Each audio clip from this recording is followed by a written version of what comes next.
அனைவருக்கும் வணக்கம். இன்னைக்கு நம்ம மண்ணுக்கும் மணலுக்கும் இருக்கிற வித்தியாசத்தை தான் பார்க்க போகிறோம். மண் அப்படின்னா ஒட்டும் தன்மை கொண்டது. மணல் அல் விகுதி, மண் கூட்டல் அல். மணல் அப்படின்னா ஒட்டும் தன்மை அல்லாதது அப்படின்னு அர்த்தம்.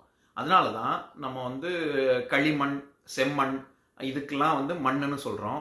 ஆனால் ஆற்று மணல், இதில் கடற்கரையில் இருக்கக்கூடிய மணல்லாம் உட்காந்துட்டு நம்ம தட்டி விட்டா போயிடும். அது ஒட்டி கொள்ளாது. அதனால அதை மணல்னு சொல்கிறோம்.